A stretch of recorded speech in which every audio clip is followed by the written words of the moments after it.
Hi, it's Tara here, and I've got a story to tell you. It happened a few months ago, but it's still fresh in my mind. I want to share it to help you understand toxic behavior and when to stand up against it. I'm 32 years old and live with my husband Stephen, who's also 32, and our kitten. Stephen and I have been together since high school. We got married young and went to different colleges, but our relationship stayed strong. Next month, we'll celebrate 15 years together. But there's a hitch. My mother-in-law, Lily, won't be joining us. Lily never really warmed up to me. She has 2 sons, and she's always doted on them since they were born. In her eyes, no one is good enough for her boys. When Steve and his older brother C were kids, they enjoyed all the attention from their mom. They loved her a lot and didn't notice how controlling she could be. As they got older, Lily's controlling ways became a problem for her teenage sons. They weren't allowed to date or hang out with girls outside of school. Lily didn't let them have sleepovers with friends and threatened to punish them if they argued. Steve and Sean went to the same high school as me, so I knew them a bit. While Steve kinda agreed with Lily's rules, Sean rebelled. He often got in trouble for sneaking out and hanging out with girls. His mom even came to school once to threaten his girlfriend at the time. What Lily didn't realize was that Sean had grown a backbone and didn't listen to her anymore. He stood up for Jessie, his now wife, when Lily tried to scare her away and insult her. When they turned 18, they started avoiding Lily more and more. Lily wasn't happy about it at all.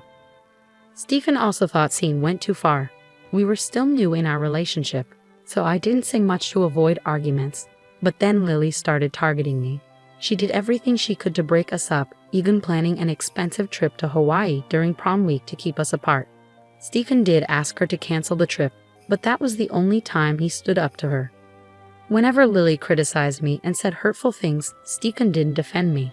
He even started believing her when she said I might cheat on him when we went to different colleges. We ended up taking a short break and Lily took Stephen out to celebrate our breakup. She never thought Stephen would come back to me. She was furious that we got back together. She kept harassing and humiliating me every chance she got. I tried talking to Stephen about it, but it didn't go well. Hey Tara, you know my mom is really disrespectful to me. I've always tried to be nice to her, but all she does is criticize me and call me names. I'm getting fed up with it. Can you talk to her about it? Tara, my mom's still upset about what happened with Sean. She's worried about losing me too. She just wants what's best for me and my future. Try not to take her words too personally. So you're okay with how Lily treats me? Seriously, Steve, remember when she tried to break us up? She only did that because she was worried you might cheat. If you had cheated on me, I would have been really hurt. She was just trying to protect me from getting hurt. Are you serious? She used your fears against you to break us up. How can you defend that? No matter what I said, Steve never saw things from my point of view. He always thought I was overreacting and believed Lily was just trying to protect him. He refused to believe me when I said Lily calls me to criticize me. He insisted Lily would never do such a thing and accused me of lying. Even Sean tried to talk sense into him. After hearing everything, Steve argued with Sean, saying he betrayed their mom. Things got weird between Sean and Steve. Sean ended up marrying Jessica, the same girl Lily tried to scare off. He invited Steve and me but didn't tell Lily about the wedding. Lily was furious and tried to get Steve to convince Sean to invite her. Steve, always siding with his mom, argued with Sean because of Lily. He almost didn't go to the wedding to support her. I said to him, "Are you really going to skip the wedding to support Lily? Remember what she did to Sean and Jessie in high school? She still complains about Jessie and blames her for taking Sean away. Why should they invite her to their wedding? Look, you don't know everything. It's all a big misunderstanding. Mom was just trying to do what she thought was best for Sean. She can get carried away sometimes, but she's willing to patch things up. We're family and we shouldn't hold grudges. It's their wedding, and they can choose who to invite. It's not our place to make demands. We should respect their decision.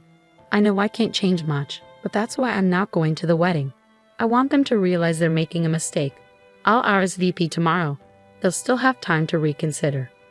Stephen, if you skip the wedding, they might cut you out too. They've already done that to Lily.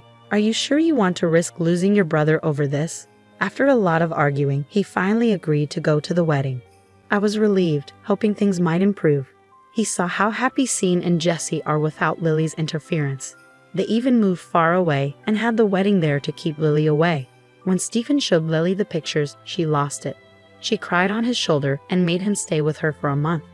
He even canceled our trip to Colorado to make it up to her. I was really upset by how he handled everything.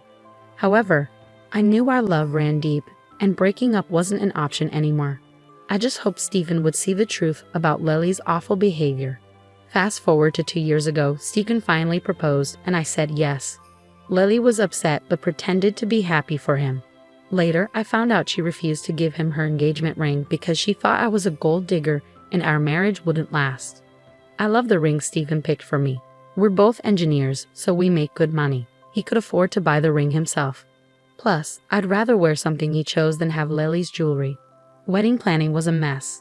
Lily kept getting involved in everything, from cake tasting to picking a venue. She had to have a say in everything. She didn't like my ideas and tried to change the theme. Lily said my vintage theme was boring and tacky. I ignored her, but Stephen didn't. We discussed every decision carefully. I finally spoke up. This is getting ridiculous. It's our wedding, not hers. Your mom needs to give us space to decide for ourselves. I don't want her input on everything. She hates everything I choose. You need to tell her to back off. Tara, Mom just wants what's best for us. She's been to more weddings than us. So her input could be helpful in the future. You know, she missed Sean's wedding. She just wants to enjoy mine. I'm tired of hearing that excuse. She deserved to be uninvited from Sean's wedding. That was all her fault because Jesse didn't let her interfere. I won't let her control everything. She's welcome to be involved, but she can't criticize my choices. This is our wedding, Stephen. She already had hers. After a lot of persuading, he finally told Lily to back off. She threw a fit but calmed down a bit. Unfortunately, Stephen still went along with a lot of her choices. I was sad at first, but I knew it was also Stephen's day, so I went along to avoid more trouble. I wasn't confident enough to stand up for myself, and Stephen was too influenced by his mom to think clearly. The wedding turned into another disaster when Lily showed up in a white dress that looked like a bridal gown. Thankfully, Stephen realized the problem and insisted she change before the ceremony. She pretended she didn't have another dress. But my maid of honor came to the rescue with a dress I had bought for her. Lily had no choice but to wear it. During the reception, she made tearful speeches about feeling like she was losing her sons to awful women like me and Jesse. She tried to make herself out to be the victim and criticize our relationships. It made everyone uncomfortable, even her own family. My maid of honor took the microphone away and tried to lighten the mood. On our honeymoon, Lily called us constantly, crying about feeling lonely. She called Stephen repeatedly, and when she couldn't reach him, she called me. "Where's my boy? What have you done to him? It's only been a month since the wedding, and you're already taking him away. No matter what you do, he'll always choose me over you. He'll never love you more than his mama." "Lily, we're on our honeymoon. You can't keep calling us like this." Stephen's phone died, so he went back to our room to charge it. "Why would I keep him away from you? I know how you are, Tara. All you want is his money. You can't stand the fact that he supports me. He sends me money and gifts every month. You want to isolate him so you can take all his money. But I won't let that happen. He's been taking care of me since his father died 10 years ago. Lily, I don't care if he supports you. You're his mom, so of course, he helps you out. I earn enough for both of us, so I don't want his money anyway. You need to stop accusing me." "Shut up. You may fool him, but I know what kind of woman you are. Now give the phone to my son right now. I need to talk to him." Dealing with her on our honeymoon was just one of many tough conversations. When we got home, she cried for days because we didn't take her along. It was surprising when she scolded Stephen for going without her.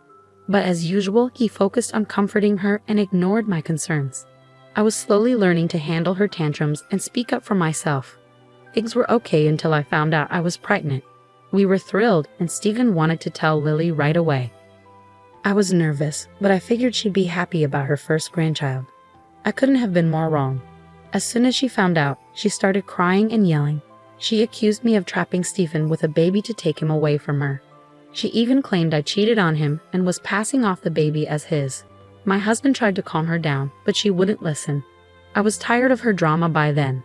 Her tantrums lasted for 2 weeks before she decided to visit us. She came early in the morning and let herself in with a spare key. Lily acted overly happy about the baby and even brought me gifts. Stephen thought she had finally accepted the baby, but I wasn't so sure. That evening, Lily offered to make us tea because it was chilly outside.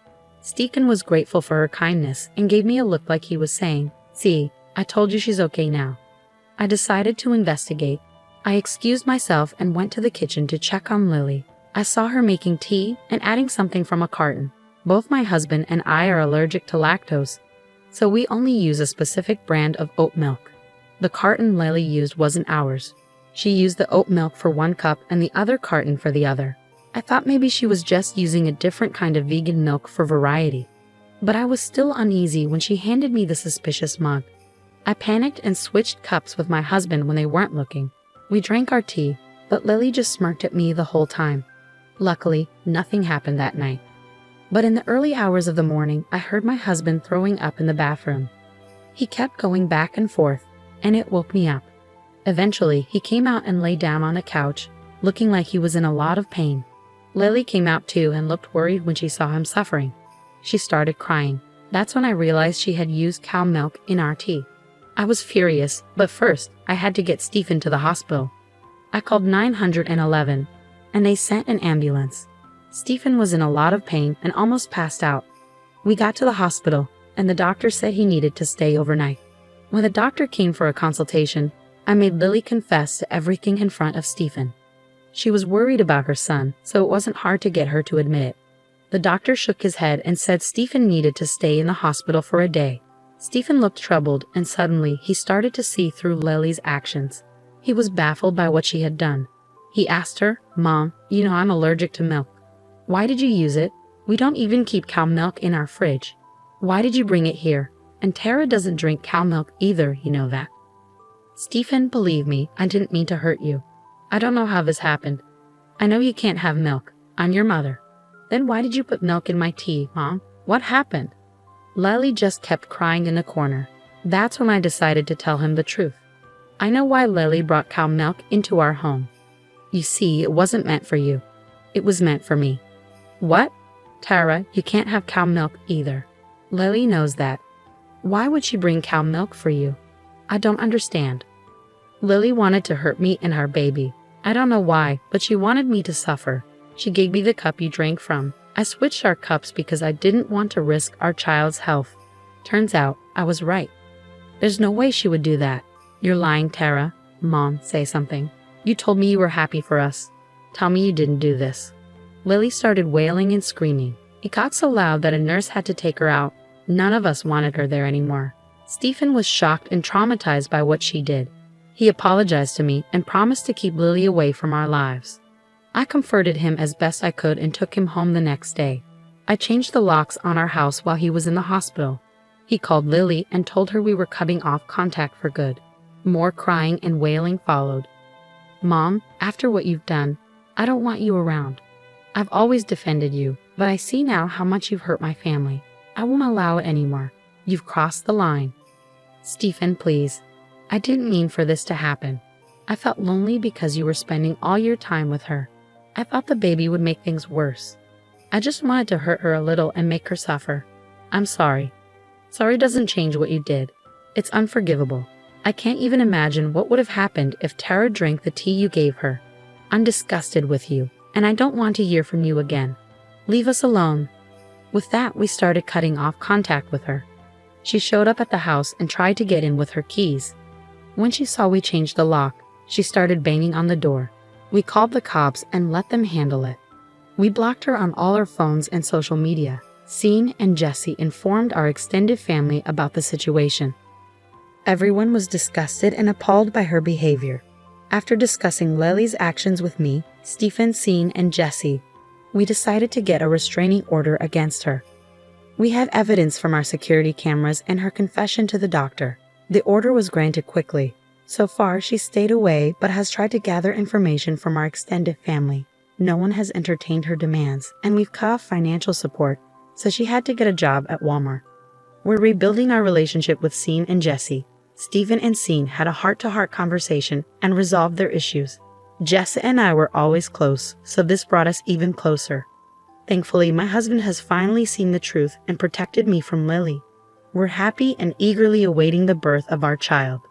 To be safe, I made it clear to Stephen that Lily won't have a relationship with our child. To my surprise, he agreed immediately. Our household is peaceful now that Lily's gone for good. We might move to Scene City after our child is born. I'm not sure what the future holds, but I know we'll face it together.